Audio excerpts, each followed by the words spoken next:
नमस्कार। कक्षा 11 हिंदी की कक्षा में आपका स्वागत है।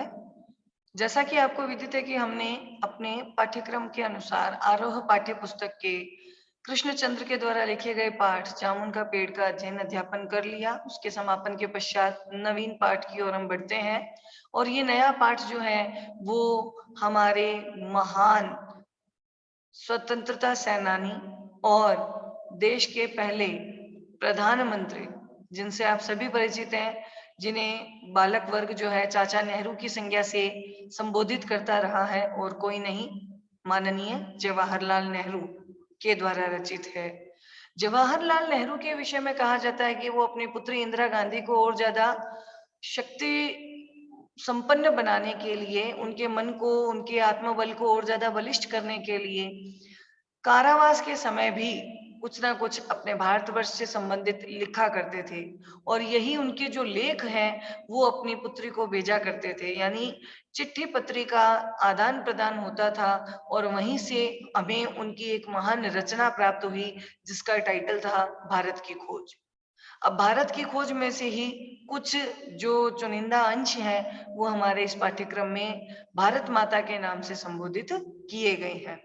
तो देखिए, भारत की खोज नामक पाठ्य पुस्तक के उपसंहार के तौर पे उन्होंने कुछ पंक्तियां कही कि सच्चे संस्कृति को दुनिया के हर कोने से प्रेरणा मिलती है, लेकिन वह अपनी ही धरती पर पैदा होती है और उसकी जड़ें जन जन में समाई होती है। यह और कोई नहीं बल्कि जवाहरलाल नेहरू है, और जिन्होंने इन पंक्तियों को किसी और को संबोधित नहीं किया बल्कि भारतवर्ष को ही संबोधित किया है।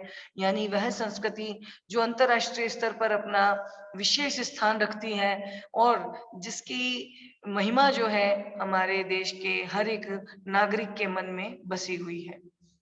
तो चलिए जवाहरलाल नेहरू के जीवन परिचय से परिचित होती हैं। जवाहरलाल नेहरू, इनका जन्म सन 1889, जन्म उत्तर प्रदेश इलाहाबाद में हुआ। इनकी महत्वपूर्ण रचनाएं मेरी कहानी, जो इनकी बायोग्राफी है यानी आत्मकथा, विश्व इतिहास की झलक, हिंदुस्तान की कहानी, पिता के पत्र जो है पुत्री के नाम, जैसा कि मैंने अभी आपको बताया कारावास के समय में वो अपनी पुत्री इंदिरा गांधी से पत्राचार के माध्यम से ही वार्तालाप स्थापित किया करते थे और उसी के जो पत्र हैं वो पिता के पत्र पुत्री के नाम हिंदी अनुवाद में प्रकाशित भी हुए। हिंदुस्तान की समस्याएं, स्वाधीनता और उसके बाद, राष्ट्रपिता, भारत की बुनियादी एकता, लड़खड़ाती दुनिया आदि इनके लेख हैं और इनके अलग अलग भाषणों के अंश हैं। इनकी मृत्यु हुई सन 1964 में। जवाहरलाल नेहरू का जन्म इलाहाबाद के एक ऐसे संपन्न परिवार में हुआ जहां उनके पति, माफ कीजिएगा, जहां उनके पिता मोतीलाल नेहरू खुद कौन थे, एक बहुत विख्यात वकील रहे थे। यानी अभावग्रस्त परिवार नहीं था, संपन्न परिवार था और संपन्नता ने इनका दामन आज तक भी नहीं छोड़ा है।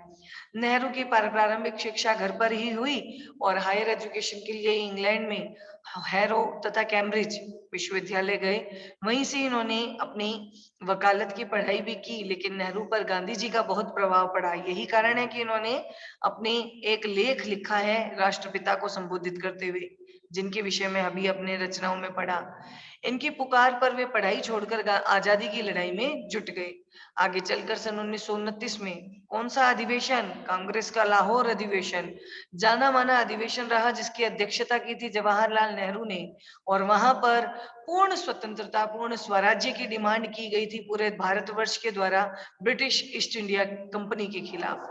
क्या कहते हैं देखिए कि आगे चलकर सन 1929 में वह भारतीय राष्ट्रीय कांग्रेस के लाहौर अधिवेशन के अध्यक्ष बने और पूर्ण स्वतंत्रता की मांग की। नेहरू जी का झुकाव था समाजवाद की ओर। आपको पता है अंतरराष्ट्रीय स्तर पर एक सिद्धांत का नाम लिया जाता है जिसे कहा जाता है पंचशील के सिद्धांत, अनाक्रमण, हस्तक्षेप, है ना। ये सारे पंचशील के सिद्धांत जो है वो किसके द्वारा दिए गए, जवाहरलाल नेहरू के द्वारा ही दिए गए। सन 1947 में जब भारत आजाद हुआ तो नेहरू जी पहले प्रधानमंत्री बने और भारत के निर्माण में अंत तक जुटे रहे। उन्होंने देश के विकास के लिए कई योजनाएं भी बनाई, जिनमें आर्थिक और औद्योगिक प्रगति, वैज्ञानिक अनुसंधान से लेकर साहित्य, कला, संस्कृति आदि समस्त क्षेत्रों को शामिल किया गया। नेहरू जी बच्चों के बीच चाचा नेहरू के नाम से जाने जाते थे। अहिंसा, शांति, मानवता के हिमायती रहे। नेहरू जी ने अंतरराष्ट्रीय स्तर पर विश्व शांति को और पंचशील के सिद्धांतों को भी प्रतिपादित किया। प्रस्तुत पाठ हिंदुस्तान की कहानी नामक इनके द्वारा लिखी गई बुक का एक 5th यानी 5वां अध्याय है। अंग्रेजी से भाषांतर यानी इंग्लिश से भाषा का जो अंतर हिंदी का पड़ता है, यानी इंग्लिश से हिंदी के अंदर इसका ट्रांसलेशन किया हरि भाऊ उपाध्याय ने। ध्यान दीजिएगा और याद भी रखिएगा कि इंग्लिश में लिखा गया ये जो बुक है उसका ट्रांसलेशन हिंदी ट्रांसलेशन किया हरि भाऊ उपाध्याय ने। इसमें पंडित जवाहरलाल नेहरू ने बताया कि किस तरह देश के कोने कोने में आयोजित जलसों में जाकर वे आम लोगों को बताते थे कि अनेक हिस्सों में बटा होने के बावजूद भी हिंदुस्तान एक है, यानी अनेकता में एकता। इस अपार फैलाव के बीच एकता के क्या आधार हैं और क्यों भारत एक देश है जिसके सभी हिस्सों की नियति एक ही तरीके से बनती बिगड़ती है, यानी यहाँ किसी एक हिस्से के भाग्य में जो लिखा है वो दूसरे हिस्से के भाग्य में नहीं है, ऐसा कुछ भी नहीं है। अगर एक किसी चीज से किसी घटना से रूबरू होता है तो धीरे धीरे उसकी वही जो घटनाक्रम है वो समस्त क्षेत्रों में फैलती जाती है और अपने अपने तरीकों से बनती बिगड़ती रहती है। यही पूरे पाठ की विषय वस्तु है। इसी क्रम में पंडित नेहरू ने भारत माता शब्द पर भी अपने विचार प्रकट किए हैं और उनका निष्कर्ष निकाला है कि भारत माता की जय का मतलब है, यहाँ भारत माता किसी इंडिविजुअल पर्सन के लिए नहीं कहा गया, बल्कि यहाँ पर भारत माता जो है वो एक जाति सूचक संज्ञा को संबोधित किया गया है। और ये जाति सूचक संज्ञा कौन सी है? भारतवर्ष में रहने वाले करोड़ों करोड़ लोग, यानी भारत माता की जय के साथ यहाँ रहने वाले करोड़ों करोड़ लोगों की जय कहा जाता है। कहने की आवश्यकता नहीं है कि अपने छोटे आकार के बावजूद इस लेख में जो कथानक है वो बहुत विराट और उसका प्रस्तुतिकरण बहुत ही पैना है। कथानक यानी कंटेंट, यानी इसकी विषय वस्तु। तो टाइटल दिया भारत माता। कवि जवाहरलाल नेहरू, जिन्होंने अपनी कविताओं में भी भारतवर्ष का उल्लेख किया। लेखक और साहित्य सेवी जवाहरलाल नेहरू, जिन्होंने अपनी रचनाओं में भी भारतवर्ष को डेडिकेशन दिया यानी समर्पण दिया। ये कहते हैं कि जब भी मैं भीड़ भाड़ के इलाके में जाता हूँ और अपने 2 शब्द जो है वो लोगों को संबोधित करता हूँ तो सबसे पहले मैं भारतवर्ष के से ही शुरू होता हूँ और मेरे पूरे घटनाक्रम का या पूरे कथानक का पूरे विषय वस्तु की समाप्ति भी भारतवर्ष पर ही होती है। कि अक्सर जब मैं एक जलसे से दूसरे जलसे में जाता हूँ, जलसा क्या होता है? जलसा यानी बहुत बड़ा कार्यक्रम, और इस तरह चक्कर काटता रहता होता था। तो इन जलसों में भी मैं अपने सुनने वालों से और अपने इस हिंदुस्तान या भारत पर ही चर्चा किया करता था। भारत क्या है? तो देखिएगा, इन्होंने अपनी तरफ से भारत की एक डेफिनेशन दी है। भारत एक संस्कृत का शब्द है और इस जाति के परंपरागत संस्थापक के नाम से निकला हुआ है। कहते हैं ना, राजा भरत के नाम पर ही भारत का नाम पड़ा भारतवर्ष, है ना। मैं शहरों में ऐसा बहुत कम करता क्योंकि वहां के सुनने वाले कुछ ज्यादा सयाने होते हैं और उन्हें दूसरे ही किस्म की गिजा की जरूरत होती है, यानी उनको दूसरे तरह का ही कोई ज्ञान, दूसरे तरह का ही कोई तरीका, समझाने का तरीका अपनाया जाए, वो ज्यादा जरूरी है। लेकिन किसानों से उनका नजरिया महदूद था यानी एक सीमा क्षेत्र में ही सीमित था। मैं इस बड़े देश की उनके सामने चर्चा करता जिसकी आजादी के लिए हम लोग कोशिश कर रहे थे, और मैं बताता कि किस तरह देश का एक हिस्सा दूसरे से जुदा होते हुए भी हिंदुस्तान एक था। मैं उन मसलों का जिक्र करता जो उत्तर से लेकर दक्षिण तक, पूरब से लेकर पश्चिम तक, किसानों से लेकर के यकसां थे, और स्वराज्य का भी जिक्र करता था जो थोड़े लोगों के लिए नहीं बल्कि सभी के फायदे के लिए होता था। मैं उत्तर पश्चिम में खैबर के दर्रे से लेकर दूर दक्षिण में कन्याकुमारी तक अपनी यात्रा का हाल सुनाता था, यानी हर कोने में ये अपनी यात्रा करते थे और अपनी यात्रा वृतांत की हर एक जानकारी जो है वो छोटे से छोटे, मध्यम और निम्न वर्गीय कृषक वर्ग को समझाते थे। कन्याकुमारी तक की अपनी यात्रा का हाल बताता और कहता कि सभी जगह पर किसान मुझसे एक से सवाल करते हैं, क्योंकि उनकी तकलीफें भी क्या है, एक जैसी हैं। कौन सी तकलीफें? बहुत गरीबी, बहुत कर्जा, पूंजीपतियों के द्वारा उनका शोषण किया जाना, जमींदार, महाजन, उनके द्वारा लगाए गए कड़े लगान और उनको दिया भरने वाला ब्याज, पुलिस के जुल्म, ये सभी बातें एक दूसरे से जुड़ी हुई थी। और उसी ढर्रे के साथ जिसे एक विदेशी सरकार ने हम पर लाद रखा था और इनसे छुटकारा भी सभी को हासिल करना था। तो मैंने इस बात की कोशिश की कि लोग सारे हिंदुस्तान के बारे में सोचे और कुछ हद तक इस बड़ी दुनिया के बारे में भी, जिसके हम एक छोटे से अंश हैं। मैं अपनी बातचीत में चीन, स्पेन, अबिसीनिया, मध्य यूरोप, मिस्र, पश्चिमी एशिया में होने वाले कशमकशों का जिक्र भी ले आता था। मैं उन्हें सोवियत यूनियन में होने वाली अचरज भरी तब्दीलियों का भी हाल सुनाता था और बताता था कि अमेरिका ने कैसे तरक्की कर ली है। यानी अंतरराष्ट्रीय स्तर पर भी जो समस्त घटनाक्रम चल रहे हैं उनसे भी इन किसानों को रूबरू करवाया करते थे। यह काम आसान नहीं था, लेकिन जैसा मैंने समझ रखा था वैसा मुश्किल भी नहीं था। इसकी वजह ये थी कि हमारे पुराने महाकाव्यों ने और पुराणों ने कथा कहानियों में, जिन्हें वो खूब जानते थे, उन्हें इस देश की कल्पना करा दी गई थी। और हमेशा कुछ लोग तो ऐसे भी मिल जाते थे जिन्होंने हमारे बड़े बड़े तीर्थों की यात्रा भी कर रखी थी, जो हिंदुस्तान के चारों कोनों पर है। यहाँ हमें अपने पुराने सिपाही मिल जाते जिन्होंने पिछली बहुत बड़ी जंग में या वहां घावों के सिलसिले में विदेशों में नौकरियां की थी।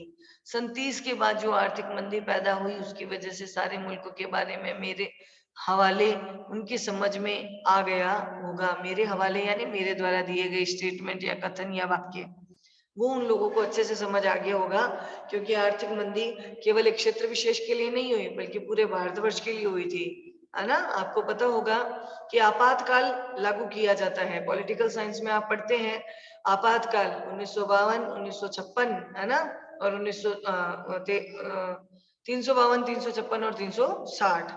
तो यहाँ पर एक आपातकाल लगाया जा सकता है जिसे आर्थिक आपातकाल की संज्ञा दी जाती है, और ये पूरे देश भर में सिर्फ एक बार ही लगा था। और आर्थिक मंदी फैली थी जो, तो उन्होंने बताया कि जब भी आर्थिक मंदी फैली थी तो आर्थिक मंदी सिर्फ किसी एक इलाके तक सीमित नहीं थी, बल्कि उसने पूरे भारतवर्ष को अपनी चपेट में ले लिया था।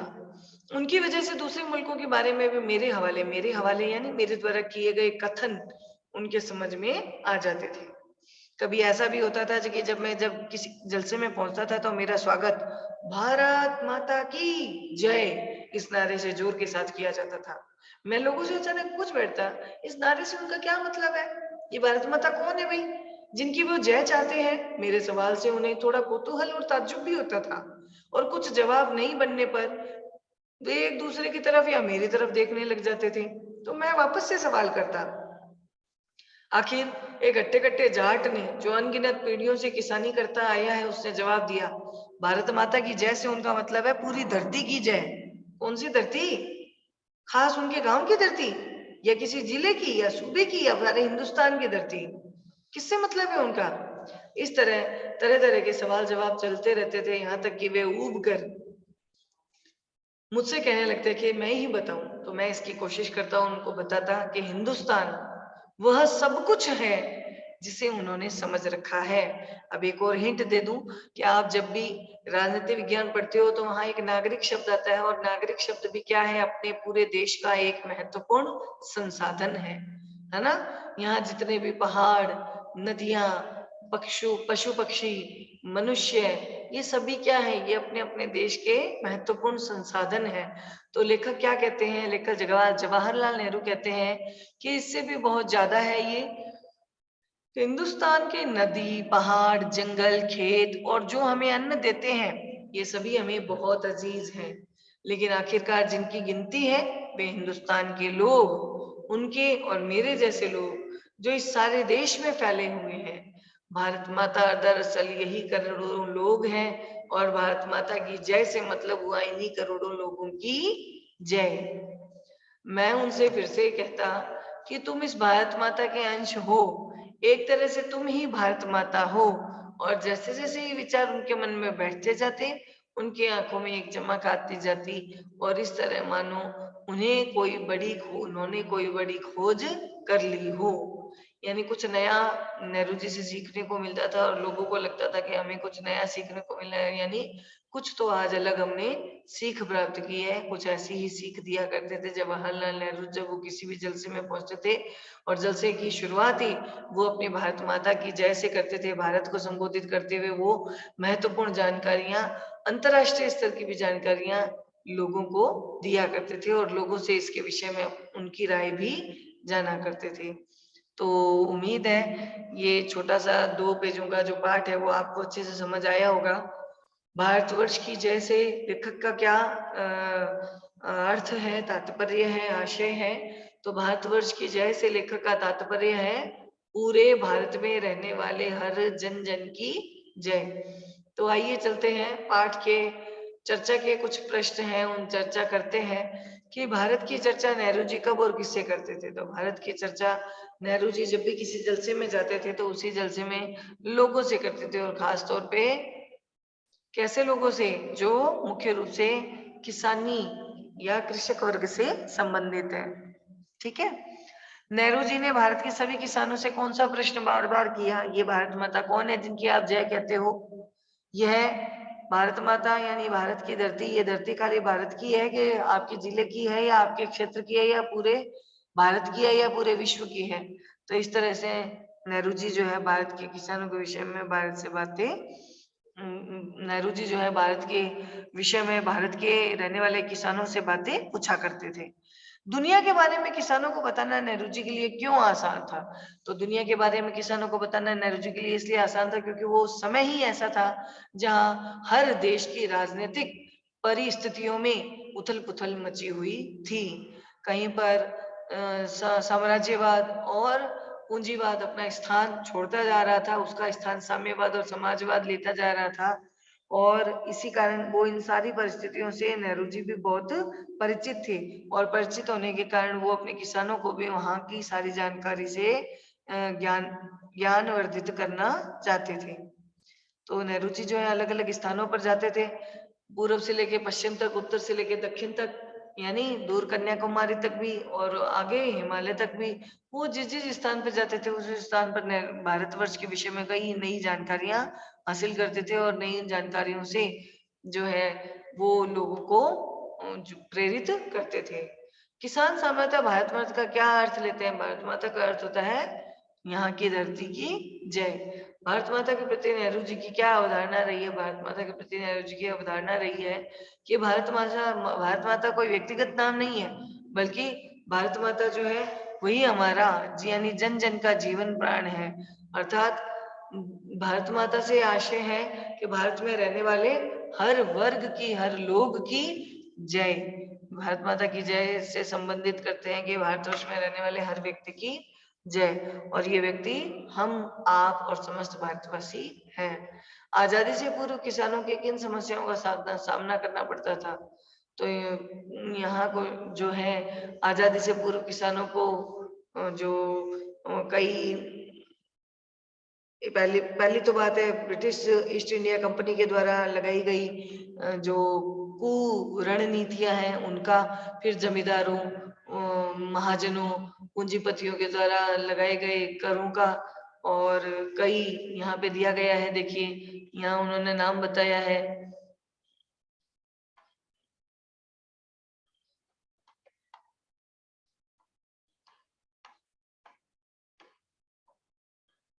ये रहा कि यहाँ पे गरीबी, कर्जदारी, पूंजीपतियों और जमींदारों, महाजनों के द्वारा लगाए गए कड़े जो है लगान और उस पे लगे हुए ब्याज, पुलिस के जुल्म आदि कई जो मुश्किलें हैं उनका सामना उनको करना पड़ता था।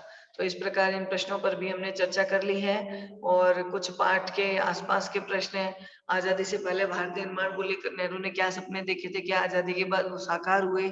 कुछ हद तक साकार हुए लेकिन अभी तक भी साकार नहीं हो पाए हैं, क्योंकि कहीं ना कहीं कोई ना कोई खामी और कमी आज भी बनी हुई है। भारतवर्ष के विकास को लेकर के क्या आप सपने देखते हैं? क्या आपकी दृष्टि में भारत माता और हिंदुस्तान की क्या संकल्पना है? वर्तमान समय में किसानों की स्थिति किस सीमा तक बदल चुकी है? और आजादी से पूर्व अनेक नारे जो है वो प्रचलित थे कि नहीं 10 नारों का संकलन करो, ये जरूर कीजिएगा। कौन कोई 10 नारे और नारा बोलने वाले व्यक्ति का नाम और उसका कोई चित्र। तो इस तरह से एक अच्छा संकलन कलेक्शन करके रखना और अपनी कॉपी में चिपकाना ज़रूर। आज की कक्षा में इतना पर्याप्त है बेटा। आज की कक्षा में हमने देख लिया कि नेहरू जी ने किस तरह से भारत माता को लेकर के अपने विचार अभिव्यक्त किए हैं। ये विचार खाली उनके व्यक्तिगत तौर पे नहीं है, बल्कि पूर्ण सामूहिक तरीके से वो जो है अपनी इन समस्त बातों को अपने किसी वर्ग पर छोड़ना चाहता था, उस पे अभिव्यक्त करना चाहता था। तो आइए आज की कक्षा में इतना पर्याप्त है। मिलते हैं अपनी कल की क्लास में, जिसमें हम अगले पाठ के साथ उपस्थित होंगे।